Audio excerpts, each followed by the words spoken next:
आउज़ुबिल्लाहि मिनश्शैतानिर्रजीम बिस्मिल्लाहिर्रहमानिर्रहीम बारान रहमत। आज न्यूज़ की सहरी ट्रांसमिशन के साथ मैं हूं आपका मेज़बान सैयद शहरियार आसिम। आज हम 19वीं सहरी की नशिस्त में मौजूद हैं और आज हम माशरे की ऐसी दो बुराइयों के बारे में बात करेंगे जो ना सिर्फ हमारी आखिरत ख़राब करती है बल्कि माशरे में बिगाड़ भी पैदा करती है। जी हाँ, हम बात करेंगे झूठ और गीबत पर। कुरान पाक में अल्लाह ताला फरमाते हैं कि अल्लाह की लानत है झूठ बोलने वाले पे। और गीबत के बारे में ये कहा जाता है कि गीबत करना ऐसा है जैसे अपने मुर्दा भाई का गोश्त खाना। आखिर इसकी वजह क्या होती है कि लोग झूठ और गीबत करते हैं और शरीयत में इसकी क्या सज़ा है, ये हम जानेंगे। हमारे साथ मौजूद हैं मुफ्ती मोहसिन ज़मा साहब। अस्सलाम वालेकुम। वालेकुम सलाम वरहमतुल्लाहि वबरकातुहू। अपने मेहमानों से आपका तारुफ़ कराऊँ। आज जो मेहमान हमारे साथ मौजूद हैं बाय प्रोफेशन डेंटिस्ट हैं, उसके अलावा एस्थेटिक फिजिशियन हैं। हमारे साथ मौजूद हैं डॉक्टर अनम इकबाल। अच्छा, थोड़ा सा मैं इनके बारे में और ये बताऊं कि doctor Iqbal Hamid orthopaedic surgeon होते हैं, बड़े मशहूर होते थे। और अगर हम 80s की बात करें तो जब पाकिस्तान टेलीविज़न पे उनका सलाम आया करता था, या रसूल अल्लाह, और मुझे बड़ी खुशी हुई ये जान के कि ये डॉक्टर इकबाल हमीद की साहबजादी हैं। इन्हें वेलकम करेंगे। अस्सलाम वालेकुम। अस्सलाम वालेकुम। कैसी हैं आप? ठीक हैं? मैं ठीक हूँ अल्हम्दुलिल्लाह। आप कैसे हैं? अल्लाह का शुक्र है। आपको अपने शो में खुशामदीद कहते हैं। Thank you so much. और जो हमारे दूसरे मेहमान हैं इनके बारे में कहा जाता है दोस्त हो तो ऐसा। इन्होंने एक्टिंग में अभी बिल्कुल इनका करियर शुरू हुआ और जैसे ही इनका करियर शुरू हुआ तो इन्हें ये लक़ब मिला कि दोस्त हो तो ऐसा। एक अभी ड्रामा बड़ा मशहूर हुआ था, उसमें इन्होंने एक्टिंग की थी और वहाँ से इनका बड़ा एक जिसे कहते हैं नाम बना और लोगों ने बड़ा इन्हें पसंद किया। हमारे साथ मौजूद हैं एजाज़ अली ख़ान। अस्सलाम वालेकुम। वालेकुम सलाम। एजाज़, आपको खुशामदीद कहते हैं। Thank you so much. और जैसे मैंने कहा कि दोस्त हो तो ऐसा, तो यही आपके बारे में कहा जाता है कि दोस्त हो तो ऐसा। बिल्कुल बिल्कुल यही कहा जाता है। बहुत सारे कमेंट्स और बहुत सारे मैसेजेस इसी नाम से आते हैं कि दोस्त हो तो ऐसा, क्योंकि वो कैरेक्टर और वो चीज़ें भी उसी तरह वायरल हुई। बिल्कुल, अभी आपसे पूछेंगे कि आप ऐसे दोस्त हैं भी कि नहीं हैं। इस वक्त हम मौजूद हैं ज़ैनब के साथ। अस्सलाम वालेकुम। अस्सलाम वालेकुम। वालेकुम सलाम। कैसे हैं आप? ठीक ठाक हैं? मैं बिल्कुल ठीक हूँ। क्या बना रही हैं जनाब? मैं आज बना रही हूँ पंजाबी तड़का दाल। पंजाबी तड़का दाल। अच्छा जी, तो पंजाबी तड़का दाल में ऐसा क्या है? वो तो नॉर्मल दाल ही होगी। बन गई है, लेकिन तड़का ये देखें ना, अब सारा बेसिकली इसमें जो गेम है ना वो तड़के का है पंजाबी। इसमें कड़ी पत्ता है और ज़ीरा है, लहसुन है और ये रेड वाली गोल मिर्चें हैं, बटर डलेगा। अच्छा। जहाँ पंजाबी दाल है तो फिर बटर तो मस्ट होता है। ठीक और है। ये मैं तड़का लगा रही हूँ डालडा कुकिंग ऑयल में। रमज़ान की बरकतें और डालडा की बचत साथ साथ डालडा का रमज़ान मुबारक रमज़ान मुबारक को मज़ीद पुररौनक बनाने के लिए डालडा लाया मुनफरिद रमज़ान पैकेजिंग, जो है डालडा की तरफ से अपने सारिफीन के लिए एक तोहफ़ा। सेहत भरे पकवान है ये डालडा का रमज़ान। और जहाँ माम था वहाँ डालडा, और हम थोड़ा सा डालडा कुकिंग ऑयल ऐड भी करेंगे इसमें। ठीक है जी। और फिर हम तड़का लगाएंगे। और थोड़ा मैं दूर हो जाऊँ कहीं मेरे कपड़ों पे स्टेन ना आ जाए। नहीं, बिल्कुल भी नहीं आएगा। खाना बनाते हुए ज़िद्दी दागों से क्या डरना, सर्फ एक्सेल है ना। बिल्कुल जी, सर्फ एक्सेल है, तो अगर दाग आ जाता है तो उसके बाद ये घर जाके सर्फ एक्सेल से धो के हमें कपड़े वापस ला के देती हैं। ये इनकी क्वालिटी है। अभी मेरे 2 दफ़ा स्टेन आया, फिर ये घर गई, इन्होंने कपड़े धोए और वो स्टेन चला गया। ऐसा ही हुआ था। जी बिल्कुल ऐसी बात। ठीक है। पंजाबी तड़का दाल कितनी देर में तैयार हो जाएगी? ये तड़का तैयार हो रहा है, दाल हमारी रेडी हो गई है ठीक और है। बस मैं ये तड़का लगाऊंगी और फिर सर्व करेंगे अपने। और अगर मेहमानों को दाल नहीं पसंद आई तो फिर बिल्कुल पसंद आएगी, 200% आप ही जिम्मेदार होंगी, क्योंकि अक्सर मेहमान ये सोचते होंगे कि आज दाल ही रखनी थी जब हम आए, लेकिन कोई बात नहीं, दाल भी खाते रहना चाहिए, अच्छी चीज़ होती है, गुड फॉर हेल्थ। और डॉक्टर अनम हमारे साथ मौजूद हैं। डॉक्टर अनम, अगर हम पहले बात करते हैं दांतों के हवाले से, ज़ाहिर रमज़ान मुबारक का महीना चल रहा है, तो जो ओरल हेल्थ है इस पर कितना इम्पैक्ट डालता है? जो लोग फास्टिंग करते हैं कितना इम्पैक्ट होता है? फास्टिंग की वजह से जो रोज़ा है हमारा वो डिहाइड्रेशन कॉज कर देता है, क्योंकि ऑब्वियसली हर कोई इतना पानी भी नहीं पी पाता, सही है ना। इसलिए कहते हैं कि सहरी में आप ज़्यादा पानी पिए, दही खाएं ताकि आप हाइड्रेटेड रहें। अब पूरा दिन जो है वो हाइड्रेशन जब नहीं होती ना, पानी नहीं पीते या खाना नहीं खाते, तो मुंह में ड्राइनेस हो जाती है, जिसको हम ड्राई माउथ कहते हैं, हमारे डेंटल टर्म्स हैं। उसकी वजह से क्या होता है, थूक कम प्रोड्यूस होता है और बैक्टीरियाज को मौका मिल जाता है एक बैड ब्रेथ कॉज करने का, बिल्कुल, जिसकी वजह से मुंह से स्मेल आती है। हमारे इस्लाम में तो ये है कि अल्लाह को जो है ना रोज़ेदार की खुशबू मुंह की बहुत पसंद है। बिल्कुल। लेकिन जो है जब आप पब्लिकली जाते हैं तो ऑब्वियसली आपको ख्याल करना पड़ता है। तो ओरल हेल्थ का इम्पैक्ट ये है, लेकिन ये हर किसी पे डिपेंड करता है कि भाई वो अगर सही तरह से हाइड्रेटेड रहेगा तो उसको कोई प्रॉब्लम नहीं होगी। दूसरा, आप इस ब्रश कर सकते हैं, ब्रश कर सकते हैं, 2 टाइम ब्रश करें, कोई मसला नहीं है। खाली ब्रश करें, टूथपेस्ट ना लगाएं, मिसवाक यूज़ करें, बहुत अच्छा है मिसवाक, क्यों नहीं। और जब आप वज़ू कर रहे होते हैं तो ऑटोमेटिकली कुल्ली होती है तो बफर भी हो रहा होता है मुंह, ठीक तो है। इस तरीके से बहुत तरीके हैं कि आप ये ओरल चीज़ें अगर हाइजीन यूज़ करें तो डेफिनेटली बिल्कुल। जो इश्यूज आते हैं वो नहीं होते। अच्छा, एक हमारे यहाँ बड़ा इशू ये है कि लोग डेंटिस्ट के पास तभी जाते हैं जब दांतों का बेड़ा जो है वो पूरा गर्क हो चुका होता है, या तो हाँ, हमारी ऐसा ही दाढ़ है। में दर्द शुरू होता है या बिल्कुल। कुछ ना कुछ होता है। तो ये प्रैक्टिस क्यों है? ख़ास तौर पे हम अगर पाकिस्तान की बात करें, हाँ। क्या डेंटल ट्रीटमेंट महंगा है, या लोग कहते हैं जब तक हमें दांतों का दर्द नहीं होता तब तक हमें डेंटिस्ट के पास जाके क्या करना है? ये भी एक मिथ है कि डेंटल ट्रीटमेंट्स बहुत महंगे हैं, लेकिन है भी कि ऑब्वियसली, लेकिन अगर आप गवर्नमेंट सेक्टर में जाएंगे तो इट्स वेरी वेरी चीप, तो भी नहीं जाते पेशेंट्स तो। लेकिन ये है कि फियर बहुत ज़्यादा होता है। डेंटिस्ट को समझते हैं वो एक औजार लेके खड़ा हुआ होगा और एक इंजेक्शन होगा बड़ा सा, वो लगा देगा, तो डर बहुत ज़्यादा होता है। तो मुझे तो लगता है कि सबसे फर्स्ट फैक्टर है फियर, कि Fear। पता नहीं क्या होगा, वो दांत निकाल देगा, इंजेक्शन लगा देगा, इस तरह से ना। और दूसरा ये है कि पैसे शायद बहुत ज़्यादा, उनको लगता है कि फजूल का वेस्ट हो रहा है पैसे। अच्छा, चलें अगर हम बात करते हैं गवर्नमेंट सेक्टर की, तो चलें जी, वहाँ तो बड़ी लंबी लाइनें होती हैं, लोग नहीं जाना हाँ। चाहते, वो रीज़न्स अलग हैं। लेकिन आप क्या समझती हैं कि कितने कितने टाइम बाद जो है वो डेंटिस्ट का विजिट करने से एक तो खर्चा भी कम होगा और आपको वो इश्यूज़ आएंगे ही नहीं जो शायद जब आपको आए तो आपका खर्चा ज़्यादा हो? बिल्कुल बिल्कुल, अगर आप शुरू में ही एड्रेस कर दें ना उस प्रॉब्लम को, तो वो एक्सटेंड होके बहुत ज़्यादा नहीं बने, और फिर ऑब्वियसली इकोनॉमिकल भी वो बड़ा बन जाता है, वो फाइनेंशियल एक प्रॉब्लम बन जाता है। क्योंकि अगर दांत नहीं होगा तो फिर आप मल्टीपल दांत उसमें इफ़ेक्ट होंगे, फिर और ज़्यादा प्रॉब्लम्स क्रिएट होंगी। तो ये है कि शुरू में ही उसको एड्रेस करना चाहिए। वैसे रिकमेंडेड है कि एवरी 6 मंथ्स आप अपने डेंटिस्ट को विजिट करें। अच्छा, एवरी 6 मंथ जाएं तो फिर क्या उनसे क्लीनिंग करते हैं, क्या करते हैं डेंटिस्ट? थोड़ा सा ये भी बताएं। डेंटिस्ट ऑब्जर्व करेगा कि उसको कैविटी तो नहीं हो रही, क्योंकि असल जो चीज़ स्टार्ट होती है आइदर वो कैविटी से होती है, या तो आपकी कोई बैड हैबिट्स है। कोई स्मोकर है, हमारे यहाँ कॉमन स्मोकर हैं, पान छालिया वेरी कॉमन, ठीक है, उसकी वजह से आपके गम्स प्रॉब्लम करते हैं, दांतों में प्रॉब्लम होती है। तो ये इंसान की भी तो एक हैबिट्स है ना कि वो क्या खा रहा है, क्या पी रहा है, सफाई नहीं कर रहा बिल्कुल। सबसे पहला मसला तो यही है ना हमारे यहाँ, कि साफ़ ही नहीं करते। तो जब साफ़ ही नहीं करेंगे, ब्रश ही नहीं करेंगे, तो फिर कैसे सही होगा? एवरी 6 मंथ जो है वो विजिट कर लें और इसमें कोई प्रॉब्लम नहीं होता है। ये हमें एक प्रैक्टिस बनानी चाहिए कि आप अपने डेंटिस्ट को दिखाएं, क्योंकि नॉर्मली लोग यही सोचते हैं कि जी जब तक दर्द नहीं होगा, जब तक दर्द नहीं होगा। उसमें सेल्फ मेडिकेशन भी होती है, इस पर भी हम सवाल करेंगे। एजाज़ की जाने बातें। एजाज़, इससे पहले माशाल्लाह आप प्रोडक्शन साइड पे थे, काम कर रहे थे, फिर ये एक्टिंग का मतलब ज़ाहिर शौक तो होगा ही जब देखते हैं, तो फिर ये चांस कैसे मिला और ये किस तरह, मतलब आपने कहा या आपको ऑफ़र हुआ, किस तरह शुरू की? जब ये हम लोग शूट कर रहे थे उस वक्त, जिस तरह आपने कहा मैं प्रोडक्शन में था, तो मैं प्रोडक्शन में भी था साथ में। तो फ़ाद भाई ने कहा कि फ़ाद मुस्तफ़ा ने कि भाई ये कैरेक्टर आप करें, खुद कर लें। तो फिर उस पर बदर भाई से मेरी डिस्कशन हुई, जो हमारे डायरेक्टर हैं, तो उन्होंने भी कहा कि हाँ बिल्कुल स्टार्ट करें, इसको करें आप, क्योंकि उसमें वो इसी तरह का एक बॉय दिखाना था कि उसका दोस्त है और साथ में पूरे प्रोजेक्ट में है वो, तो वो फ़ाद भाई की तरफ से था। अच्छा, फ़ाद मुस्तफ़ा ने कहा कि आप जो है आप करें वो इसका। एक्टिंग शुरू करें। तो इससे पहले कभी क्योंकि ज़ाहिर है डायरेक्टर जो होते हैं, असिस्टेंट डायरेक्टर्स होते हैं, उनको ज़ाहिर आइडिया तो होता है, बट ऑन कैमरा परफॉर्म करना तो क्या ये डिफ़िकल्ट लगा या इजी लगा कि ठीक है यार, मुझे तो बचपन से वैसे हीरो बनने का शौक था? नहीं, मुश्किल है, मुश्किल है। देखें, बिहाइंड द कैमरा काम करना एक अलग चीज़ होती है। जब आप कैमरे के सामने आते हो, फिर इतने बड़े स्टार के सामने आप परफॉर्म करते हैं, तो फिर बहुत मुश्किल होती है कि आप उनके सामने जब वैसे ही उनसे मिलते हैं तो भाई करके बुलाते हैं, फिर आप उनको जो कैरेक्टर है उसमें आप उनको ओए करके बुला रहे हैं, तो वो थोड़ा सा अच्छा, ये difficult- बड़ा वैसे प्रॉब्लम होता हाँ। होगा। मैंने भी जब एक्टिंग की है किसी ज़माने में, तो ये बड़ा एक प्रॉब्लम होता है। अगर आप किसी के साथ ज़ाहिर है आपका एक बड़ा लिहाज का रिश्ता होता है, हाँ। और होना भी चाहिए, लेकिन जब आपको करेक्टर में आना है तो वो लिहाज ख़त्म करना पड़ता है, तो उसमें बड़ी हेजिटेशन सी होती है बड़ी। बहुत बहुत मुश्किल होती है। क्योंकि जब मैं पहला सीन उनके साथ कर रहा था, तो मैंने फ़ाद भाई को कहा भी कि भाई मैं इस तरह करके बोल रहा हूँ, तो कोई कहा कैरेक्टर है भाई, करो इस तरह, ज़रूरत है, क्योंकि कैरेक्टर की नीड थी वो।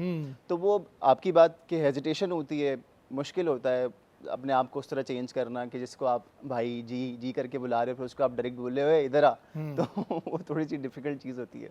लेकिन बड़ा एक अच्छा इनका एक्सपीरियंस रहा। अच्छा, मुझे ये बताएं कि वैसे फ़हाद के साथ, क्योंकि आप पहले भी काम कर रहे थे फ़हाद मुस्तफ़ा के, कैसा एक्सपीरियंस रहा फ़हाद मुस्तफ़ा के साथ आपका?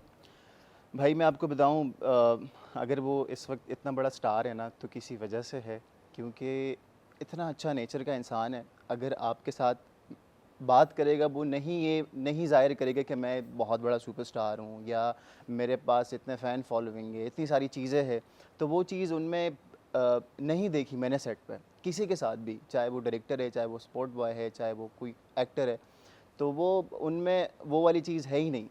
उस तरह का नेचर है कि हर किसी के साथ। हाँ, ये क्योंकि मेरी ज़ाहिर है जब वो एक किसी चैनल पे मॉर्निंग शो कर रहे थे तब मैं गया था वहाँ पे एज अ गेस्ट, तब मुलाकात हुई थी, तब भी एक बड़ा अच्छा था और ज़ाहिर है अच्छा काम कर रहे हैं। अच्छा, मुझे ये बताएं कि अब प्रोडक्शन के बाद एक्टिंग की आपको ऑफर्स हो रही होंगी डेफिनेटली, तो जो प्रोडक्शन वाले होते हैं ना वो बड़े मेहनती होते हैं, हाँ। और जो थोड़े एक्टर होते हैं वो ज़रा तो अब कुछ हो रहा है कि यार मैं तो अब क्यों प्रोडक्शन साइड पे जाऊँगा, या अभी भी प्रोडक्शन में इंटरेस्ट है, या आप कह रहे हैं नहीं यार मैं एक्टिंग ही करूँगा बस? नहीं, ठीक है। प्रोडक्शन में इंटरेस्ट है भाई, वैसा ही है, क्योंकि वो शुरू से एक था कि ये काम करना है, तो वो सबसे पहले करते रहे। अब साथ में एक्टिंग चल रही है तो वो भी काम कर रहे हैं साथ में, लेकिन वो वाली चीज़ नहीं है कि अब एक्टर है तो नहीं अब मेहनत नहीं होगी। इसमें ज़्यादा मेहनत है, पहले जाना पड़ता है, टाइम पे जाना पड़ता है, और वही सारी चीज़ें जो हम कैमरे के पीछे कर रहे होते हैं वो कैमरे के आगे भी सेम वही चीज़ें हैं, कुछ इतना डिफरेंट नहीं है, बट ये है कि मेहनत दोनों जगह सेम ही है।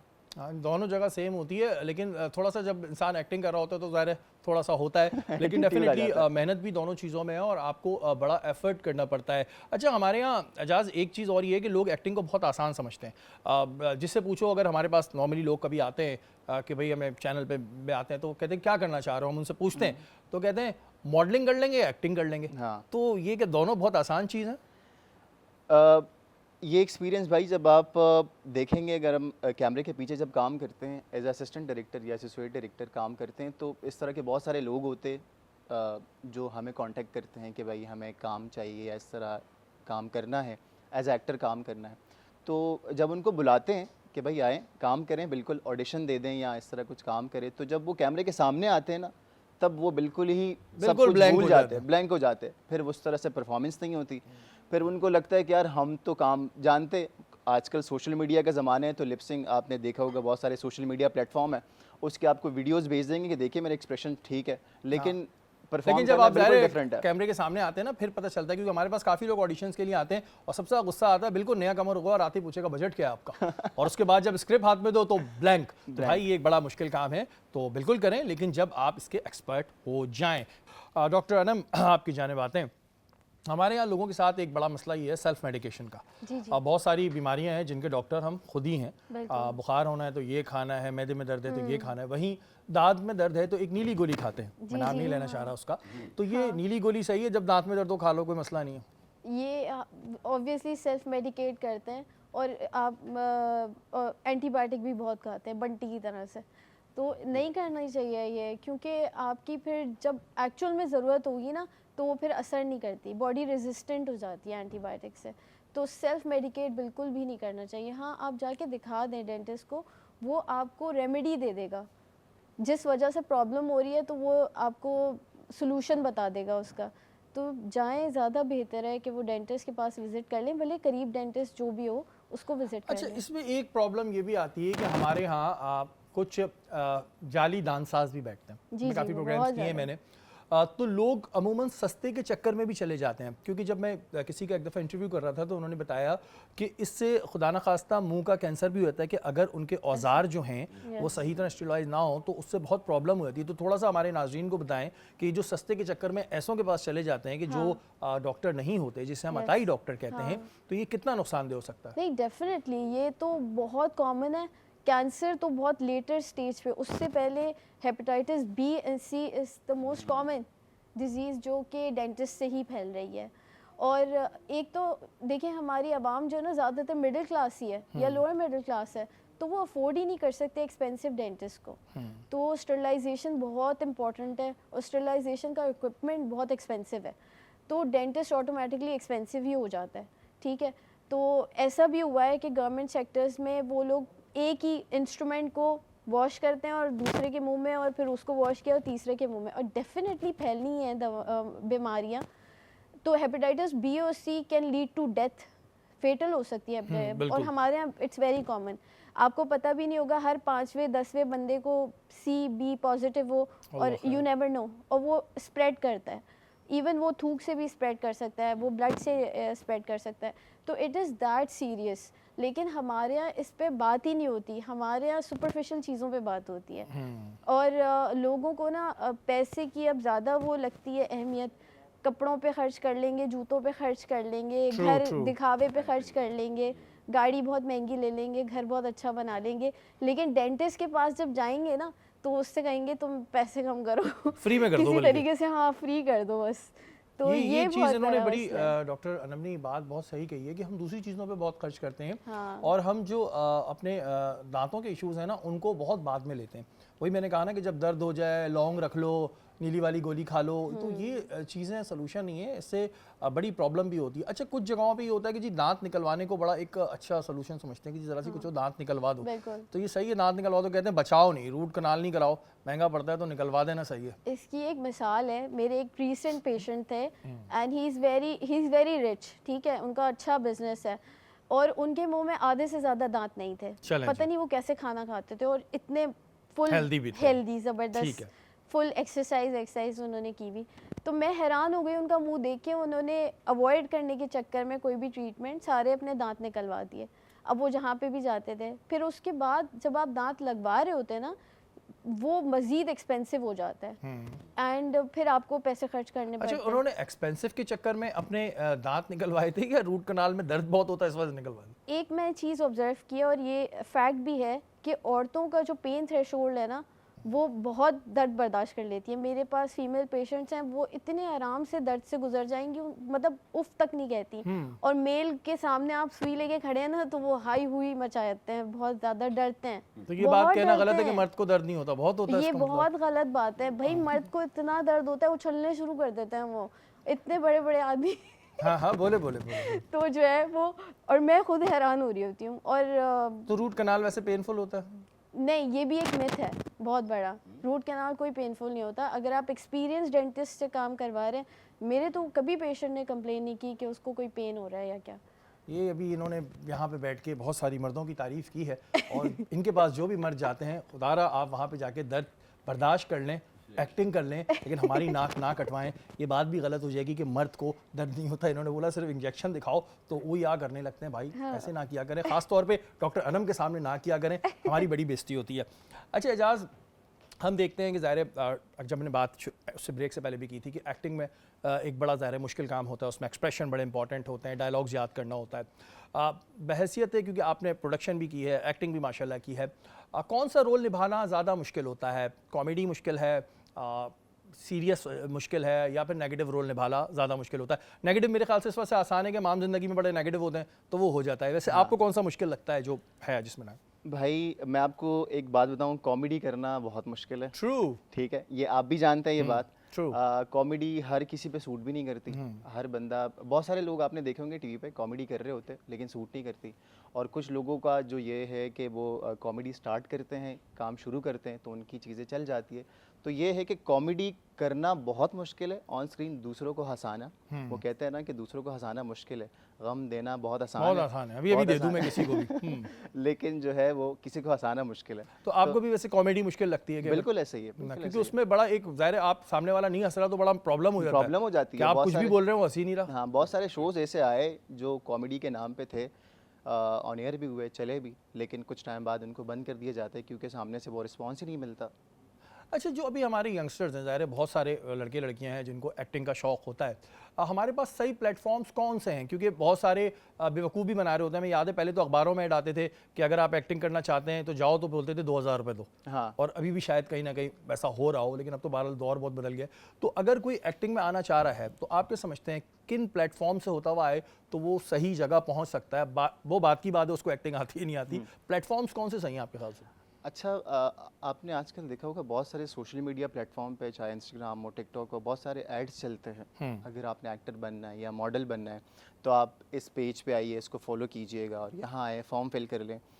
बहुत सारे ऐसे कंप्लेन, मेरे अपने दोस्त थे जिनको मैं जानता हूँ, तो वो उनके पास गए हैं और वहाँ पे उनको कहा गया है कि रजिस्ट्रेशन फ़ीस है कि आप इतने 50,000 या लाख रुपए दे रजिस्टर करेंगे आपको, उसके बाद आपको काम मिलेगा। जबकि उन प्लेटफॉर्म्स पे कभी भी उनको काम नहीं मिलता। उनको खुद कभी काम नहीं मिला होता जिसने पेज बनाया होता। जो लोग एक्चुअल काम जो करते हैं, जिनको ये कि किसी मीडिया प्रोडक्शन हाउसेस से कनेक्टेड है या किसी चैनल से कनेक्टेड है, तो उनका ये है कि उनके साथ कुछ लोग, जो नए लोग आते हैं, उनके साथ काम करते हैं, उनको काम मिल भी जाता है, सामने टीवी पे काम करते भी है, लेकिन जितने आपको एड्स दिख रहे होते हैं ना, उस पर आपको कभी भी कहीं पे भी काम नहीं मिलता। हाँ, ये बिल्कुल सवाल मैंने इस वजह पूछ लिया कि ऐसा बचपन में हमारे साथ भी होता। वो आ रहे होते थे अखबार में, पहले तो अखबार होते थे, तो हम गए वहाँ पे जी, बड़े तैयार हो गए, तो उन्होंने कहा कि हम आपका फोटो शूट करेंगे। अच्छा, फोटो शूट भी वो पता नहीं कौन से कैमरे से, बोला 2000 रुपये होंगे। तो आज भी ऐसा हो रहा होगा। तो प्लेटफॉर्म्स जो हैं इन्होंने जो बताए हैं, उन प्लेटफॉर्म्स के थ्रू नहीं, आए। अभी भी है, अभी भी हो रहा है उसी ऐसा? तरह हो रहा है, उसी तरह हो रहा है। मुझे उस पर भी एक प्रोग्राम अपना करना पड़ेगा,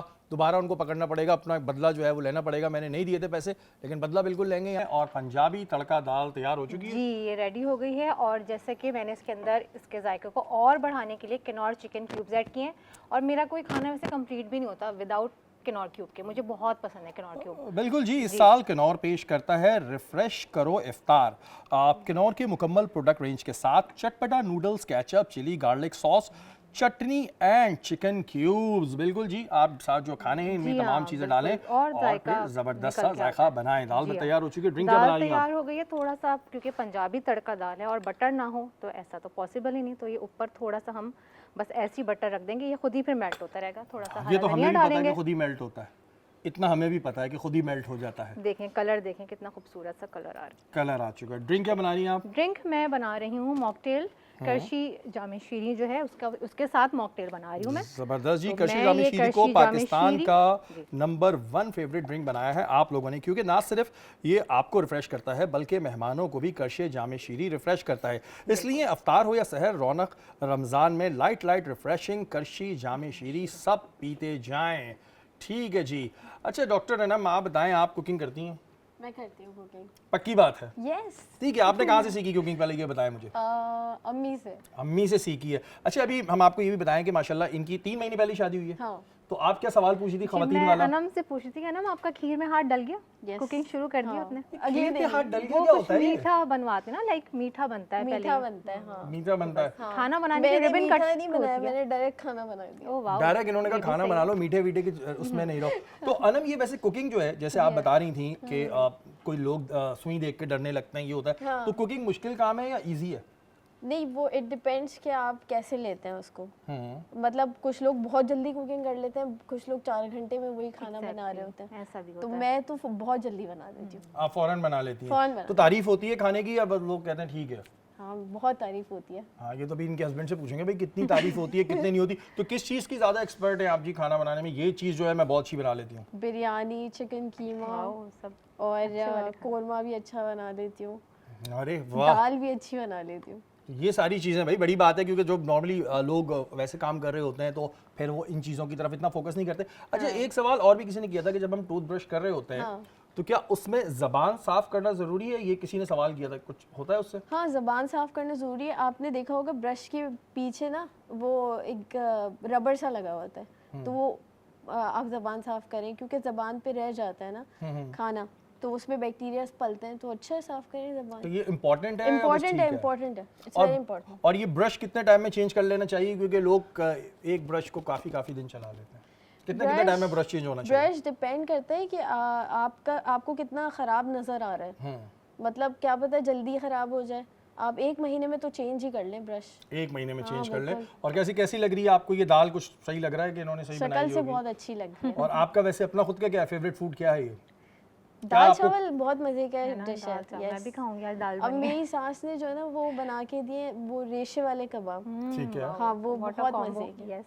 और मेरी अम्मी की बिरयानी हाथ की मुझे बहुत पसंद है। तो ये देखें, सबकी यहाँ पे तारीफें हो रही हैं। इन्होंने सीखा ही जो है वो अम्मी से है। ये भी एक बड़ी अच्छी बात है कि अम्मी से सीख लिया, वरना लोग नॉर्मली नहीं सीखते लड़कियाँ। अब इन्हें हमने यहाँ पे सिखाया खाना बनाना। really? यहाँ पे जब ये आई तो फिर मैंने इनको पूरा बताया जी, कि जी, किस तरह सीखा बिल्कुल, जाता है। बिल्कुल आप सही कह अच्छा, रहे हैं। आपका हाथ डला था खीर में?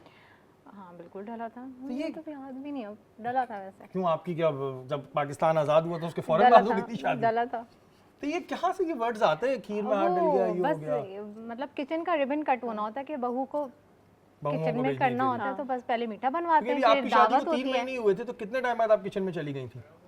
आई गेस मैं उसी हफ्ते चली गई थी किचन में। उसी हफ्ते चली गई थी? इस पे भी एक सवाल होगा कि उसी हफ्ते क्यों चली गई थी। लेकिन बिल्कुल जी, ज़बरदस्त सी जो है दाल तैयार हो चुकी है किन्नौर में। उसके अलावा करशी जामे शीरी में यहाँ पे मौजूद। और जिसकी शुरुआत में हमने कहा था कि आज हम बात करेंगे झूठ और ग़ीबत पे। मुफ्ती मोहसिन साहब हमारे साथ मौजूद हैं।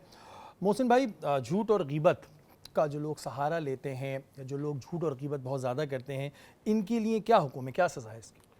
औज़ुबिल्लाहिमिनश्शैतानिर बिस्मिल्लाहिर्रहमानिर्रहीम क़ालल्लाहु तआला फ़िल क़ुरआनिल मजीद लानतुल्लाहि अलल क़ाज़िबीन आमनतु बिल्लाहि सदक़ल्लाहुल अज़ीम। तमाम तारीफ़ें अल्लाह रब्बुल इज़्ज़त के लिए जो कि खालिक़ कायनात हैं। लाखों दुरूद सलाम मेरे आका हज़रत मोहम्मद सल्लल्लाहु अलैहि वसल्लम की ज़ात पर जो अल्लाह के महबूब हैं। शरी भाई, झूठ हो या ग़ीबत हो, दिखने में ये एक ऐसा मर्ज़ है, ये एक ऐसा गुनाह है जिसे उर्फ़ आम में सिर्फ़ हम ख़ास मख़सूस तबके को नहीं कहेंगे, बल्कि हर आम व ख़ास में पाया जाता है। बिल्कुल। चाहे आप किसी इदारे में किसी बड़ी पोजीशन पे हो, चाहे आप किसी इदारे में छोटी पोजीशन पे हो, चाहे आप घर पर हो, चाहे आप बाहर कहीं काम करते हो, हर इंसान के अंदर ये सिफत, ये बीमारी, ये गुनाह का इर्तिकाब पाया जाता है। लेकिन मैं बीमारी इसलिए कह रहा हूँ कि ये बीमारी आज अब बीमारी की तरह बढ़ गई कि हमें एहसास ही नहीं होता कि हमें ये कितनी बड़ी बीमारी है और ये गुनाह कितना बड़ा गुनाह है। सबसे पहले याद रखिए, झूठ जो है वो जो है गुनाह कबीरा है, यानी अल्लाह से जब तक तौबा नहीं करेंगे अल्लाह माफ़ नहीं फरमाएगा। ग़ीबत ये भी गुनाह कबीरा है। एक तो झूठ का अल्लाह से माफ़ फरमाएगा, ग़ीबत ऐसा गुनाह है कि जिसकी ग़ीबत की जब तक वो माफ़ ना करे अल्लाह माफ़ नहीं फरमाएगा। अब ये दोनों बड़े गुनाह, लेकिन सबसे पहले मैं बात करूँगा झूठ पर। तो हुज़ूर सल्लल्लाहु अलैहि वसल्लम ने फरमाया, अल्लाह ने कुरान में फरमाया कि अल्लाह की लानत है उन पर जो झूठ बोलते हैं। तो पहली बात तो ये कि जो झूठ बोले उस पर अल्लाह की लानत होती है। फिर मुनाफिक की 3 निशानियाँ बताई। हुज़ूर ने फरमाया मुनाफिक की पहली निशानी ये है कि जब बात करेगा झूठ बोलेगा। मुनाफिक ये जहन्नम के सबसे गहरे गड्ढे में होगा, जिसे कहते हैं कि उसके अंदर ये 3 ख़ुसूसियात होंगी। जब बोलेगा झूठ बोलेगा, वादा करेगा वादा खिलाफ़ी करेगा, अमानत दिया जाए तो अमानत में ख़यानत करेगा। फिर हुज़ूर फरमाते झूठ बोलने वाला जब दुआ करता है अल्लाह उसकी दुआएं कबूल नहीं फरमाता। फिर उसके बाद ये आम तौर पे देखा जाए जो झूठ बोलने का आदी हो जाए, हुज़ूर फरमाते हैं कि उसका चेहरा अल्लाह स्याह कर देता है, दुनिया में भी उसका चेहरा जो है उससे अल्लाह नूर हटा लेता है। फिर एक बात, झूठ बोलने वाले के रिस्क में और उम्र में कमियां आ जाती हैं। फिर हुज़ूर अकरम सल्लल्लाहु अलैहि वसल्लम ने फरमाया झूठ के बारे में, उसने फरमाया इंसान झूठ बोलता है यहाँ तक कि वो काज़िब लिख दिया जाता है, यानी झूठा लिख जाता है, और झूठ बोलने वाले का जो ठिकाना वो जहन्नुम है। हुज़ूर अकरम सल्लल्लाहु अलैहि वसल्लम की एक हदीस ये भी मिलती है झूठ के हवाले से। हुज़ूर फरमाते हैं कि मोमिन जो है उससे मुख्तलिफ गुनाह हो सकते हैं, लेकिन मोमिन, हदीस पाक में मोमिन झूठा नहीं हो सकता। यानी ईमान वाला, जिसके अंदर दिल में ईमान है, वो झूठ के साथ मंसूब नहीं कर। अच्छा मोहसिन भाई, अब तो आपने बड़ा कंफ्यूज कर दिया। अब आपने इतनी सारी निशानियां बता दी और यहाँ तो बहुत कॉमन है, झूठ तो कोई इसको गुनाह नहीं लेता है और हम अपनी आम जिंदगी में भी झूठ बोल रहे हैं। तो क्या इसका भी क्राइटेरिया है, या जो हम नॉर्मली झूठ बोल रहे होते हैं कि यार ये नहीं हुआ था, ऐसा हुआ था, जिससे कुछ लोगों को एक हुर्फ़ आम में कहें तो फेंकने की भी आदत होती है, क्योंकि ये भी एक झूठ में ही आता है। देखिए, मजाक में झूठ हो, अपनी बड़ाई में झूठ हो, झूठ झूठ है। सिर्फ 2 वजूहात की बिना पर फुकाहा ने मना फरमाया झूठ ना बोल, अगर झूठ बोला जा सकता है। पहला ये, मियाँ बीवी में कोई ऐसा मसला हो गया कि अगर वो सच बयान कर देंगे तो इंतशार फैलने का या फसाद फैलने का बहुत बड़ा मसला है, उसमें फ़ुक़हा ने फरमाया कि आप झूठ बोल सकते हैं। इसी तरह 2 दोस्त हैं जिनकी दोस्ती बड़ी अच्छी है और मुखलिस हैं एक दूसरे के साथ, अगर उनके मिसाल के तौर पे अगर कोई शख्स कहे फ़लाँ दोस्त ने तुम्हारी ये कह देने से कि उसके ये कहे फ़लाँ दोस्त तुम्हारी तारीफ़ करा था, हालांकि उसने नहीं की, लेकिन उन दोस्तों की दोस्ती में अच्छा है, रंजिश खत्म करने के लिए, तो इस बारे में फ़ुक़हा ने फरमाया कि झूठ बोल सकते हैं। लेकिन इसके अलावा खामाखिली फेंकना, जिसे आप लफ्ज़ कहते हैं, या जिसे कहते हैं कि अपनी बड़ाई बयान करना है, झूठ बोलना मजाक में भी इस्लाम ने इसकी इजाज़त नहीं दी। लेकिन मोहसिन भाई, फिर इसको हम बीमारी के तौर पे भी तो ले सकते हैं। अब बीमार का इलाज करना चाहिए। हाँ। जैसे कि आपने खुद ही कहा कि ये एक बीमारी की तरह फैल रहा है, और हकीकत है अगर हम इसको एक उर्फ़ आम में देखते हैं तो ये बड़ी कॉमन चीज़ हो चुकी है हमारे यहाँ। मिसाल के तौर पे अभी मैं घर पर हूँ, ऑफिस से बनाया, सर रास्ते में हूँ, हाँ, तो ये बहुत झूठ कॉमन है चीज़ किबला। मतलब आपने अपने रिस्क को जो है वो जो हलाल रिस्क है, आपने जो आप कमाने कैसे आप जा रहे हो, तो आप रास्ते में घर में मौजूद हैं, तो ये छोटे छोटे झूठ जो है हमारे रिस्क में कमी करते हैं, हमारे बरकत में कमी करते हैं, जिसको हम एहसास ही नहीं करते। इलाज इसका क्या है? इलाज सबसे बेहतर यही है कि सबसे पहले क्या है, आप अपने अंदर ये जो है ना जो बीमारी है, इसको पहले तलाश ये करें कि सबसे पहले छोटी छोटी बातों पर आप झूठ बोलने पर पाबंदी लगाएं। और ये इस तरह लगाएं कि आप जब भी बात करें, बात करने से पहले सोचें कि मैं आज का दिन मेरा कैसा गुजरा है, कितनी बातों को मैंने हकीकत पसंदाना बात की और कितनी बात मैंने झूठ पे बात की। और फिर अल्लाह उसके रसूल के कानून को लेकर आए ना कि अल्लाह ताला, जब मिसाल तो एक अल्लाह ताला की तरफ से बंदा रांदे दरगाह हो जाए तो कितना बड़ा उसके लिए गुनाह हुआ कि अल्लाह ताला अपनी नज़र रहमत फैलाए तो लानत भेज दे। तो इंसान सोचे कि मुझे रब ताला की नाराज़गी नहीं रखनी बल्कि अल्लाह से मोहब्बत पानी है, तो मैं झूठ ना बोलूँ। तो उसको इन बातों का जब वो ख्याल रखेगा तो आहिस्ता आहिस्ता वो झूठ से बचता चला जाएगा। अच्छा, अगर आपके सामने कोई झूठ बहुत फरवानी से बोलता है, भाई होते हैं कुछ दोस्त बोलते रहते हैं, उन्हें टोक देना चाहिए उसी वक्त? टोक देना चाहिए, बल्कि ये तो आपने खुद बताया कि जब कोई जुल्म कर रहा है, गलत बयान कर रहा है, तो ज़ुबान से रोको, हाथ से रोको, लेकिन बिल्कुल टोकें। क्यों? क्योंकि वो गुनाह जो कर रहा है आप उसको सुन रहे हैं, तो आप भी इसमें शामिल हो रहे हैं, क्योंकि आप जानते हैं कि ये हकीकत पर बात नहीं कर रहा है, गलत बयान नहीं कर रहा है, और उससे उसको शय मिलेगी कि बोले यार मैंने इनको तो बेवकूफ़ बना दिया, चलो अब मैं दूसरों को बनाता हूँ। तो बेहतर ये कि आप उसको देखें, देखो भाई ये तुम बात कर रहे हो, ये गलत बयान है और ये झूठ है, इससे बचो कि अल्लाह ताला की तुम अज़ाब में मुलव्विस हो जाओ। अच्छा, गीबत पे अगर हम बात करते हैं तो गीबत भी एक बड़ी कॉमन चीज़ हो गई है। ये तो एक आम सी चीज़ हो गई है कि कोई उठ के क्या जाती है, उसके पीछे हम बातें करना शुरू कर देते जिसे हैं। हम लफ्ज़ कहते गॉसिप हैं, जिसे हम कहते हैं। कुरान ने जी तो ये तो एक मोहसिन भाई, ये तो फिर हर कोई कर रहा है, तो फिर क्या हर किसी की रिस्क में से बरकत भी जा रही है और फिर हम जो है वो मुनाफिक भी हैं? देखो कुरान ने फरमाया वला तजस्सुस। आजकल टो में रहते हैं ना, टो में तजस्सुस में ना रहा करो, वला यख्तब बादुकुम बादा, और एक दूसरे के बारे में कि तुम ये ग़ीबत भी ना करो। क्या तुम ये पसंद करोगे कि अपने मुर्दा भाई का गोश्त खाओ?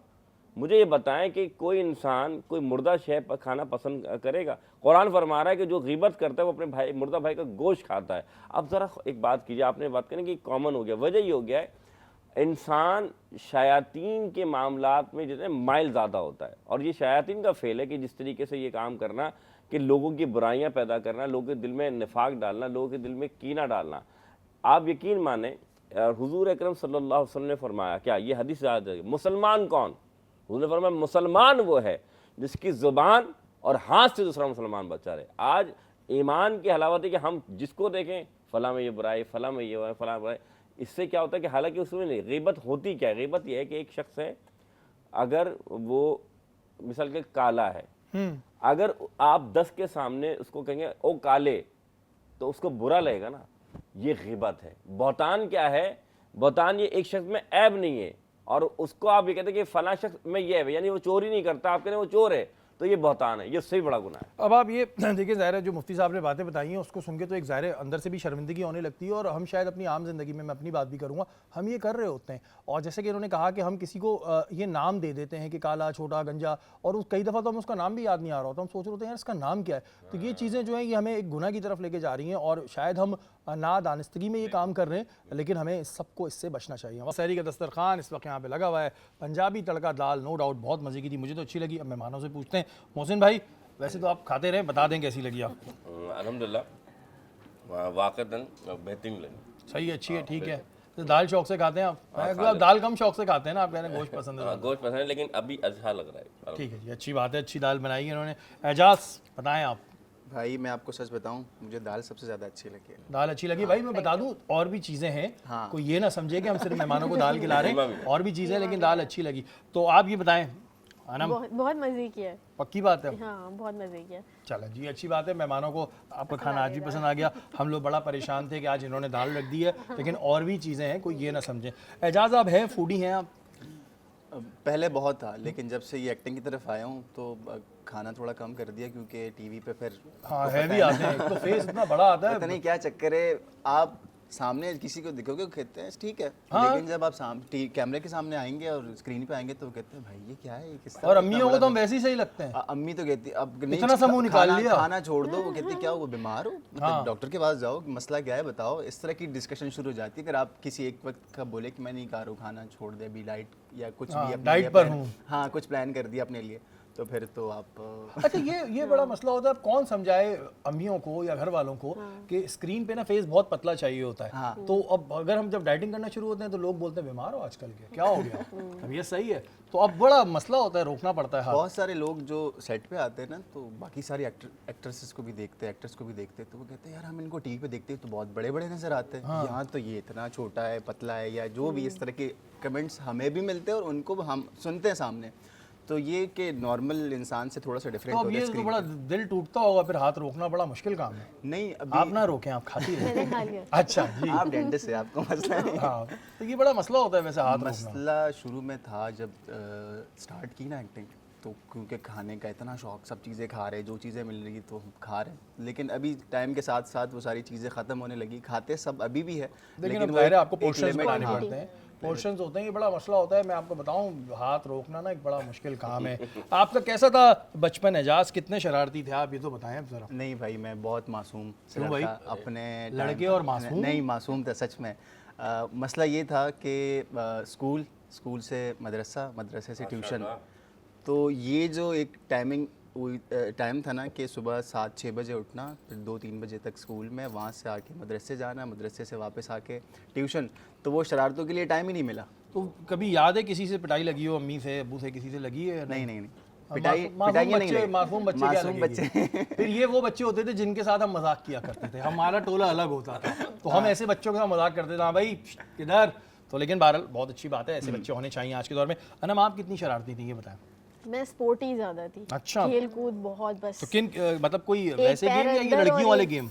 नहीं एक नहीं, लड़कियों वाले भी भाग होते हैं दौड़ ना? वाले गेम। अच्छा। हाँ, बस एक पैर मेरा अंदर होता था, एक पैर मेरा बाहर होता था, बस कोई भी मिल जाए भागने दौड़ने के लिए। अच्छा, जैसे कि मैंने इंट्रोडक्शन में बताया था कि आपके वाले साहब माशाल्लाह उनकी बड़ी अच्छी आवाज़ भी थी, तो आपने कभी नहीं ट्राई किया? नहीं, जेनेटिक्स होती है वैसे ये हाँ। टैलेंट। हाँ, मेरी जो छोटी बहन है उसकी आवाज़ बहुत अच्छी थी, अच्छा माशाल्लाह। लेकिन वो बस उसने परसू नहीं किया। परसों नहीं किया उन्होंने? नहीं। नहीं, वैसे कभी कोई स्कूल में पार्टिसिपेट किया हो? हाँ, पार्टिसिपेट किया था, वही अब्बू को देख के जब बचपन में थे, तो बेसुरे भी होते थे तो पता थोड़ी चलता था। खैर है, क्या हुआ, लेकिन पढ़ दिया बड़े, हाँ बड़े होके पता चला कि नहीं बेसुरे हैं। बेसुरे हैं, इस वजह से नहीं करें। तो आपका मतलब बचपन में कोई ऐसी शरारत आपको याद है अपनी जिस पे बड़ी डांट पड़ी हो? वही खेल कूद में होती थी ना ज़्यादातर शरारतें। तो जो कहीं खेलकूद से में बच्चे गिर होते हैं गए। वो पढ़ने में अच्छे नहीं होते, तो आप तो होंगी, तभी तो आप फिर बन गई या नहीं थी? नहीं नहीं थी मैं पढ़ने हमारी में। कैटेगरी की बहुत थी आप? कम्पिटिटिव थी। हाँ। हाँ, मतलब अम्मी तो बुखार में भी स्कूल भेज देती थी। अरे, 100% अटेंडेंस के सर्टिफिकेट पे आ रहे हैं और हम ये बुखार बड़ा में गुस्सा जा आता रहे है, हैं जबकि मुझे बड़ा शौक है छुट्टियां कराने का बच्चों का। आप यकीन माने, मैं कहता हूँ कराओ, कोई बात नहीं, क्या हुआ। लेकिन ये बड़ा प्रॉब्लम होता है कि बहरहाल ये बचपन में ये तो थी शरारती और ये नहीं थे, तो हम ज़रूर पूछते हैं जब भी कोई मेहमान आता है कि आपका बचपन कैसा था। अच्छा एजाज़, अगर हम अभी इस प्रोफेशन को देखते हैं, एक्टिंग प्रोफेशन को, तो बहुत से लोग ज़ाहिर है इस प्रोफेशन में आना चाहते हैं। मर्दों के लिए as a bread and butter ये प्रोफेशन कैसा है? क्योंकि ज़ाहिर है जब आप काम करते हैं तो कभी 1 महीने होता है, 2 महीने होता है, उसके बाद कई दफ़ा काम नहीं होता, और ज़ाहिर है एक मर्द है, उसकी रिस्पॉन्सिबिलिटी है घर चलाना। तो एज अ प्रोफेशन कैसा है न्यू कमर्स के लिए? देखें शरीफ भाई, न्यू कमर्स के लिए चाहे कोई भी फील्ड हो ना, तो स्टार्ट करते ही आपको ऐसा नहीं कि आपको इतने पैसे मिल जाए कि आप उससे अपना घर चला सके। स्टार्टिंग में जब भी कहा जाता है स्ट्रगल कर रहे हैं लोग, तो स्ट्रगल करने के बाद जब वो चीज़ें आगे बढ़ जाती है और एक नाम बन जाते हैं, तो फिर वो आपको शायद अभी आइडिया हो या ना हो, इतने पैसे चार्ज करते हैं एक्टर्स और एक्ट्रेसेस कि उनका अच्छा खासा घर भी चल रहा है। नहीं, वो और आपकी वो बात, चीज़ें मैं भी है। आपकी बात बिल्कुल समझता हूँ, लेकिन अगर हम बात करते हैं और प्रोफेशंस की, तो वहाँ पे एक फिक्स अमाउंट होता है। मैं बात कर रहा हूँ बिल्कुल बिगनर्स की। ज़ाहिर है मुझे भी पता है कि जो सेलिब्रिटीज़ हैं उनके क्या बजट्स होते हैं। मैं बात कर रहा हूँ एक बिगनर की, कि अगर वो फील्ड में आता है तो ज़ाहिर है उसने अपनी सारी चीज़ें खुद ही एक्सपेंसेस उठाने, घर भी देखना है।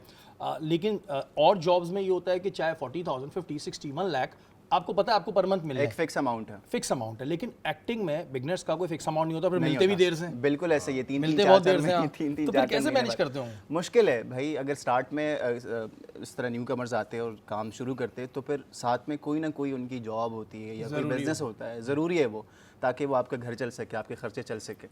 तो डायरेक्ट आपको ऐसा नहीं है कि आप गए और आपको उन्होंने लाखों रुपए पे करना शुरू कर दिए। ऐसा नहीं होता, आते ही बजट नहीं पूछा करें, बहुत गुस्सा आता है, क्योंकि मैं ज़ाहिर प्रोड्यूसर भी हूँ ना, तो मुझे होता है आते ही बजट का सवाल करते हैं। अच्छा, आपने शुरू में मेरे ख्याल से ये बात पूछी है खुद जाके। हाँ, तो ये होता है कि भाई बजट पूछ लेते हैं आगे फौरन के, भाई बजट क्या है। अच्छा, नेपोटिज्म की बातें होती हैं बड़ी, हम अपने दूसरे मुल्क में तो सुनते हैं, पड़ोसी मुल्क में, हमारे यहाँ भी है नेपोटिज्म? बहुत है, बहुत है, बहुत सारे हमारे एक्टर्स काम कर रहे हैं इस वक्त फील्ड में, लेकिन कुछ लोग इसको अलग तरीके से देखते हैं।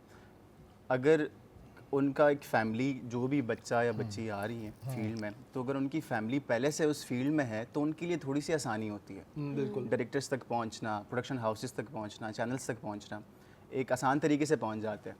तो क्योंकि उसके पीछे किसी ने स्ट्रगल की होती है ना, डेफिनेटली किसी ने उसके किसी बाप की ने, माँ ने, किसी भाई ने, बहन ने, किसी ने स्ट्रगल की होती है।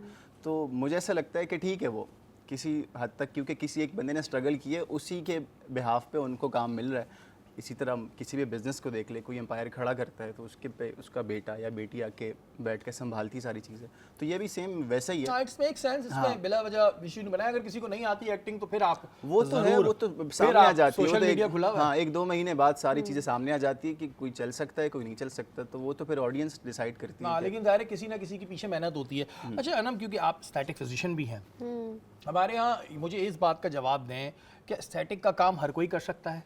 क्योंकि जब ये प्रोफेशन आया था तो बड़ा लोग जा रहे थे, अब मैं देख रहा हूँ कि हर गली के कोने पे, चाहे वो ब्यूटी पार्लर चलाती हों या कोई हो, वो मशीनें लेके बैठी हैं और उनके नाम के साथ डॉक्टर भी लग गया है। तो एस्थेटिक कोई भी कर सकता है?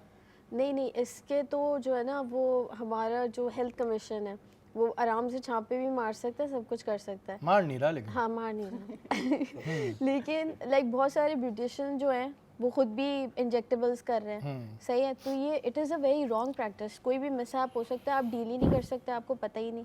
फेशियल एनाटमी का पता होना चाहिए ना, वो उनको पता ही नहीं होता, बस वो अपना काम, पैसे के पीछे भाग रहे हैं ना सारे। वो समझते हैं इसमें बहुत पैसा है, हालांकि है नहीं। देखें आप जो है रिजल्ट आने चाहिए ना, जिस वजह से पेशेंट आया है वो आप रिजल्ट दे सकते हैं उसको या नहीं, वो तो आपके सर पे खड़ा हो जाएगा। बिकॉज हज़ारों नहीं लाखों में भी ट्रीटमेंट्स होते हैं कुछ। और मैं आपको एक बात बताऊं, एस्थेटिक्स जो है ना, it's not only about injectables, इसमें मशीन्स भी होती हैं बहुत ज़्यादा। अगर आप सिर्फ इंजेक्टेबल्स पे एस्थेटिक या मसाज करने पे एस्थेटिक्स खोलें तो दैट्स नॉट एस्थेटिक्स।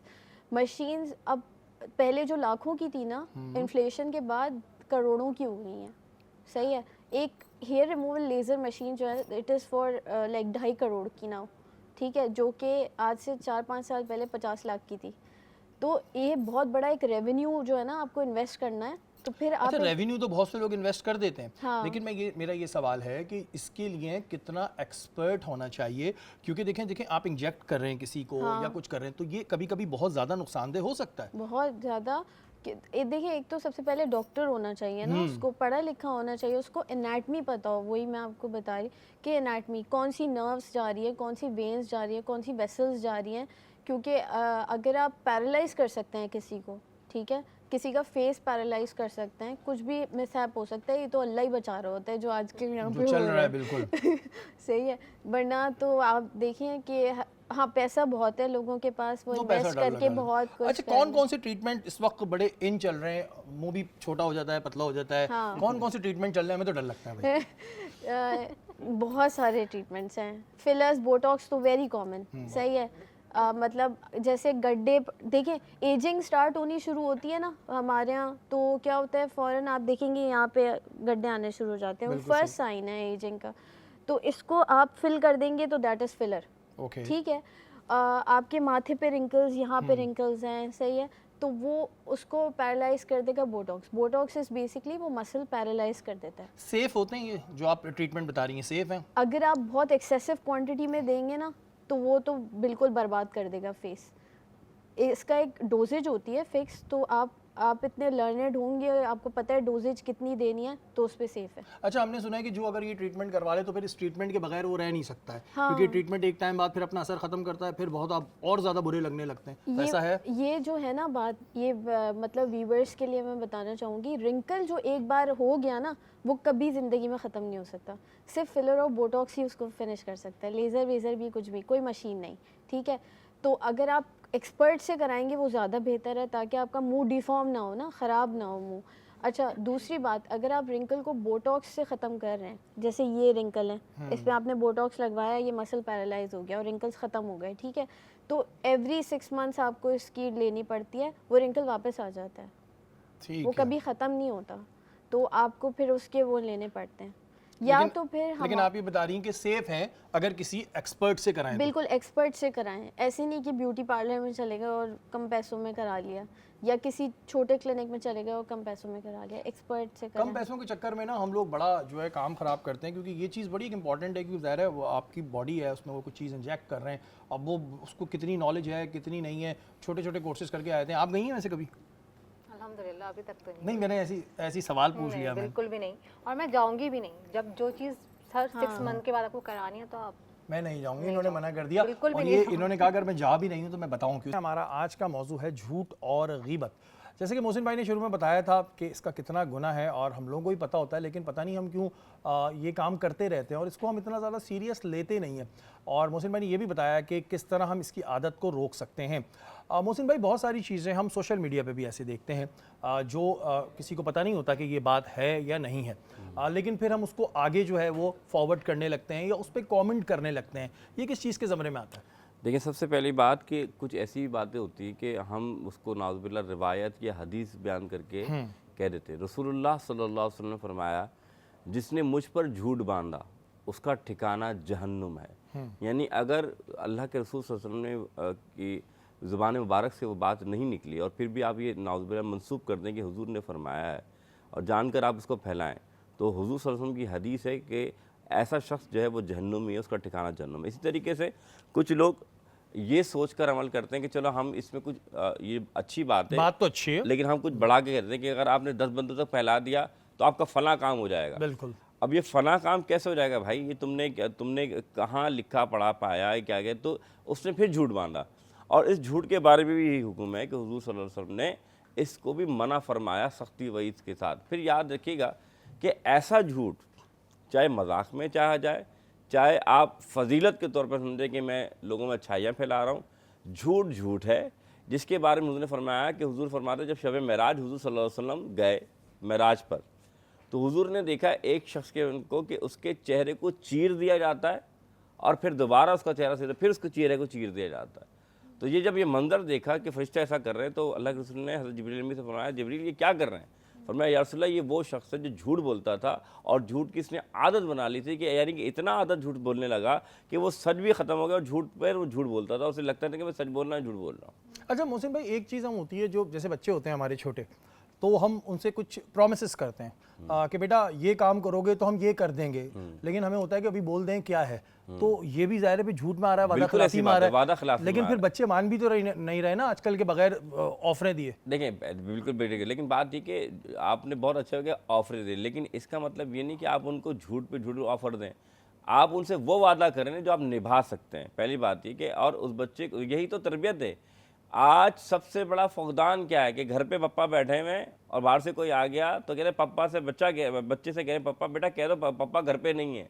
तो हमारी तरबियत का ही तो मसला है कि जब बच्चा पहले बाप से ही झूठ सीख रहा है कि बाहर जाके कहना है पप्पा घर पे है, फिर भी बोलने के जब झूठ बोल दो, तो यही तो बात है कि हमने अपने बच्चे से वो वादा करना जो निभा सकें, चाहे हम उसकी बात को रजामंदी कर रहे हैं नहीं कर रहे हैं। लेकिन ये कहना कि ठीक है बेटा मैं तुम्हें गाड़ी दिला दूंगा, मैं तुम्हें घड़ी दिला दूंगा, और आप बोले चलो मैं अभी कह लेता हूँ, लेकिन अगर आप दिला सकते हैं, अगर आप तक कर सकते हैं तो कीजिए, वरना बच्चे को झूठी आस मत दीजिए। झूठी उम्मीद दिलाना भी गुनाह है, याद रखिएगा। अच्छा, वादा खिलाफी की भी आपने बात की, ज़ाहिर वादा खिलाफी मारा, ये भी आपने बताया कि गुनाह है। अब मोहसिन भाई, हम तो अपने सियासतदानों को भी देखते हैं, वो भी बड़े बड़े वादे करते हैं हमसे, फिर वो पूरे नहीं होते, उन्हें भी देखें यही वादा होने के के बारे में लिए, तो ये हुआ क्योंकि वो ये कहते थे कि मजबूरी थी, इस वजह से हम इसको पूरा नहीं कर पाए। तो क्या वादा करते वक्त कोई भी बंदा कोई वादा कर रहा है, उसे इस बात का होना चाहिए कि मैं पूरा कर सकता हूँ या नहीं, या फिर वादा कुछ भी कर लो बाद में नहीं हुआ तो मजबूरी? देखिए, सबसे पहले में जब वादा कर रहे होते तो इंसान को इतना यकीन कामिल होता है कि अगर उसकी इस्तात है, मिसाल के अगर कोई कर्जा ले रहा है तो वो कर्जा कह रहा है कि मैं वादा करता हूँ कि फ़लाँ महीने तक आपको पहुँचा दूंगा। हाँ, किसी नागहानी आफात के में वो ना दे सका, लेकिन उसकी नीयत तो है ना कि वो अदा कर देगा। इसी तरीके से अगर कोई सियासतदान है, अगर वो वाक़तन उससे मुखलिस और चाहता है कि मैं काम कर लूँगा, लेकिन अगर उसकी नीयत में ही खोट है, वो शुरू से झूठ बोल रहा है कि नहीं ये तो सिर्फ मैं लोगों को आम को बेवकूफ़ बनाने के काम कर रहा हूँ, तो फिर तो अल्लाह ताला देख रहा है कि उसका जो आज़ाब और उसके ऊपर होगा वो होगा। लेकिन हाँ, अगर उसकी नीयत ये थी कि मैं कर लूँगा, लेकिन वो किसी नादानिस्ता या नागहानी आफत के से वो काम नहीं कर सका, तब तो उसके लिए छूट है। अच्छा चलें, बोतान का तो हमें समझ आ गया कि एक चीज़ नहीं है वो लगा दी, लेकिन अक्सर ये होता है, ये थोड़ा ज़रा इंपॉर्टेंट इशू है, इसका ज़रा आप मुझे जवाब दीजिएगा कि रिश्तों की जब बात आती है तो कभी लड़की की इंक्वायरी होती है, कभी लड़के की इंक्वायरी होती है। अगर उसमें कोई प्रॉब्लम्स हैं, कोई ऐब है, तो क्या हमें दूसरे को फिर बता देना चाहिए? देखिए, इसकी इस तरीके से है, जिस तरह आप तिजारत करते हैं, कोई शय ख़रीदते हैं, तो शरई हुक्म ये है कि जब आप कोई चीज़ बेचें या ख़रीदें तो दोनों में नकाइस बयान फरमा दें। इसी तरीके से जब आप कोई रिश्ता कर रहे हैं तो लड़का हो या लड़की हो, अपने अगर नकाइस ऐसे हैं जो कि आपको बयान करना आपके आने वाली ज़िंदगी में आपके लिए ख़तरा ला सकते हैं मिसाल के तौर पे, तो आप उन्हें पहले बता दें। अच्छा चलें, फैमिली को तो छोड़ दें, वो बताए या ना बताए, वो तो बतानी चाहिए, आपने कहा कि सही है। मैं बात कर रहा हूँ कि अगर मेरे पास कोई आया कि जी फलाना बंदा आपके ऑफिस में है और मुझे पता है कि ये क्या क्या कारनामे करता है, तो फिर मैं बता दूँ? बिल्कुल बता दें, लेकिन इस लिहाज से कि अगर वो बात ये कि अगर वो आप जानते हैं, क्योंकि याद रखिए कि ये आप उसके साथ एहसाल सवाब का काम कर रहे हैं। अगर एक बेटी, एक बच्ची अगर ऐसे शख्स के साथ मुलव्वस हो जाए, या एक मर्द ऐसे एक औरत के साथ मुलव्वस हो जाए जो ज़िंदगी में आने वाले पूरे ख़ानदान में फसाद बर्पा कर देगी, तो बेहतर ये है कि अभी से इस मामले को हल कर लिया जाए, ना कि आप उसे झूठ बांधें और ना झूठी आस दिलाएं, क्योंकि कल के आपकी इस आस के ऊपर वो उस बंदों का रिश्ता तय हो रहा है, उनकी ज़िंदगी बन रही है, आगे वो ज़िंदगी ख़राब होने से बेहतर है कि आप अभी से बचा तो ये गीबत में नहीं आएगा? गीबत नहीं आएगा। लेकिन गीबत की फिर याद रखिएगा, मैं इसको बताना चाहूँगा, गीबत या किसी के बारे में ऐब जोई करना दो तरीके से जायज़ है। पहला है, अगर उसकी इस्लाह चाहते हैं, मिसाल के तौर पे अगर एक बंदा है कि वो झूठ बोलता है, तो कोई ऐसा शख्स है जो उसके झूठ को रुकवा सकता है, तो आप जाके उससे कह सकते हैं कि हज़रत ये शख्स फला फला ये काम करता है, आपके अंदर से शायद आइंदा से बच जाए। एक बंदा ये है कि नाज़ुबिल्लाह वो गालियाँ बकता है, तो आपके कोई बड़ा है या कोई जैसे एक आलिम है या फिर आपके इदारे का एक मालिक है, अगर आप उससे कह देते हैं कि सर ये गालियाँ बेचता है, आप इसको कहें, तो अगर वो उसको सुन लेता है, तो ये ग़ीबत या ये ऐब बयान करना जायज़ है, क्योंकि आपकी नीयत ये थी कि आप इस्लाह करना चाहते हैं। और इस्लाह भी ऐसा ना करें कि सबके सामने आप उसकी बेइज्जती कर रहे हो, बल्कि इस्लाह की भी तरीका है वो आपको पता है। बिल्कुल जी, इस्लाह जो है वो तरीके से ही करनी चाहिए, तरीक़ाकार आपका सही होना चाहिए, और ख़ास तौर पे ये जो लोगों को लक़ब देते हैं ना, ये नहीं देने चाहिए। अच्छा एजाज़, हमारे यहाँ वैसे हर फील्ड में ही ये ज़रूर होता है, जैसे अभी बात हो रही थी वादा खिलाफ़ी की, और हम नॉर्मली झूठ भी बोल देते हैं कि यार काम दूंगा, यार बेफिक्र हो जाओ, तुम्हारा काम पक्का है। उसके अलावा फिर कुछ लोगों के लक़ब बन जाते हैं कि गंजा, माजरत के साथ, काला, उसका नाम ही फिर हमें नहीं पता होता। इसको नॉर्मली गुनाह ले ही नहीं रहा है कोई। अभी मुफ्ती साहब ने बयान किया कितना बड़ा गुनाह है। इस तरह बहुत सारी जगहों पे होता है, दोस्तों में होता है। हाँ। हम अपने रिश्तेदारों में, दोस्तों में देखें तो उसका एक नाम लक़ब दे दिया जाता है, लेकिन ये है कि फिर वो बंदा भी शुरू में तो बुरा मान रहा होता है, उसको एक बात बुरी लग रही होती है, लेकिन वो यूज़ टू हो जाते हैं, फिर वो उस नाम से सब उसको पुकार रहे होते हैं, तो वो खुश है। अच्छा, और ये मतलब हमारी वाली फील्ड में ये भी बहुत होता है ना, काम के हवाले से बाप दे देंगे, नहीं देंगे। बहुत है सर, बहुत है ये। तो आप उनको फ़ोन करें, आपसे ऐसे बात करेंगे, आप चेक कल मिल जाएगा, कल ले लीजिएगा, रेडी है। और उसके बाद कल आपका कल नहीं आएगा, फ़ोन ही नहीं उठाएंगे, बात ही नहीं उठाएंगे। उसके बाद आपको बोलेंगे ठीक है, कल परसों तरसों एक डेट देंगे, उस डेट को आप फ़ोन करें कि सर क्या सीन है काम के हवाले से या चेक के हवाले से, तो कहेंगे कि सब फिर कल करें, फिर कल, फिर एक ये वो तमाम लोग देख लें जो इस तरह कर रहे हैं कि भाई ये गुनाह है। वो कहते हैं गुनाह ना, है ये, तारीख पे तारीख, तारीख पे तारीख, ये एक गुनाह है। एजाज, आगे के क्या प्लान्स हैं? माशाल्लाह ज़ाहिर है अभी तो आपने एक्टिंग करियर शुरू किया है, आगे के क्या गोल्स हैं, और कोई ऐसा रोल है जो करना चाह रहे होंगे यार ये लाइफ में मिलना चाहिए? अच्छा, अभी शरी भाई 2 प्रोजेक्ट्स कर रहा हूँ माशाल्लाह, अलग अलग चैनल्स के साथ काम कर रहा हूँ, तो उनकी चीज़ें, काम शूट वगैरह चल रहे हैं।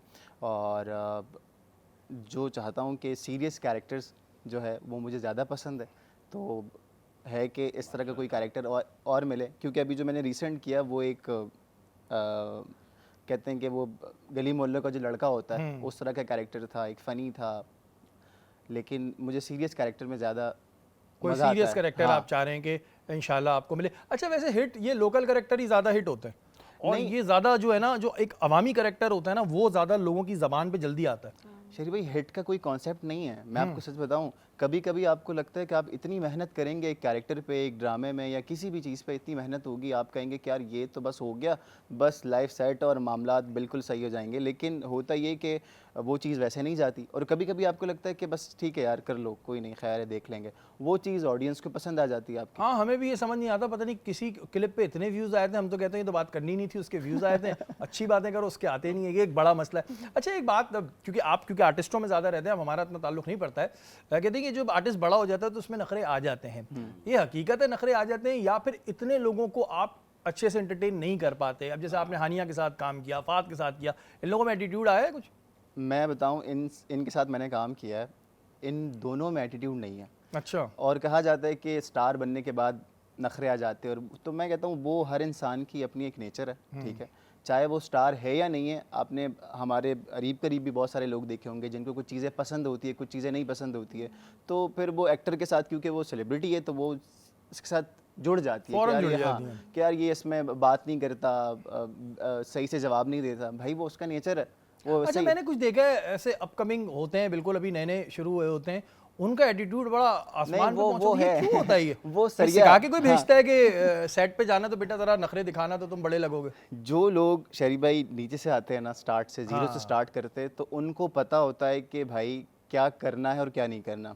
कुछ लोग आते हैं कि डायरेक्ट उनको सेट पे बुला लिया जाता है, आप हीरो हैं, आप स्टार हैं, उनको ट्रीटमेंट भी वही मिलती है, चीज़ें भी वही मिलती है, तो फिर जाहिर सी बात है वो सरिया तो आना ही है। सरिया आना है, लेकिन आपको पहचान कोई नहीं रहा होता, माजरत के साथ आपको पहचान कोई नहीं रहा होता। आप बोलते हैं मैंने 6 सीरियल किए, अच्छा कहाँ हमने नहीं देखा। नहीं नहीं, वो यही होता है वो। और बोल भी देना चाहिए। हाँ, वो 1-2 सीरियल्स में आते हैं और उसके बाद कहीं भी कास्ट नहीं हो रहे थे, काम नहीं मिल रहे थे, क्योंकि आप इंडस्ट्री में तभी काम कर सकते हो जब उनके साथ आप एक यूज्ड टू हो, बिल्कुल, देखिए easily कोई काम भी कर सकें। कोई भी डायरेक्टर होगा, प्रोड्यूसर होगा, वो ऐसे लोगों के साथ काम करने में कंफर्टेबल होगा जो आपको रिलैक्स रखेंगे, और वो अल्लाह ताला को ना आजिज़ी पसंद है। ज़ाहिर है हम सब हैं तो अल्लाह के बंदे, दुनिया में जितने भी हैं तो सब अल्लाह के बंदे हैं, तो आज जितनी आजिज़ी होगी उतना आप ऊपर जाएंगे। ये बिला वजह का एटीट्यूड ना दिखाया करें। लेकिन आवाम से भी ये कहना चाहूँगा कि कभी कभी कोई स्टार सेलिब्रिटी वो अपनी परेशानियों में भी होता है। अब हर वक्त कोई आगे यूँ कहेगा तो नहीं होता, एक आम आदमी भी होगा चिढ़ जाएगा, तो इस चीज़ को इस तरह लिया करें।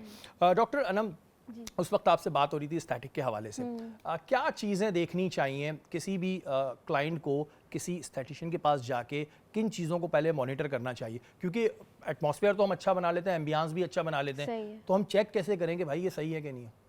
उसमें यह है कि एक तो पहले तो डॉक्टर हो, वो सही है, उसका एक्सपीरियंस हो। दूसरी बात, पोस्ट ग्रेजुएशन या स्पेशलाइजेशन बहुत इंपॉर्टेंट है। अब देखिए, जनरल डेंटिस्ट एक अलग चीज़ है, डेंटिस्ट्री में भी स्पेशलाइजेशन है।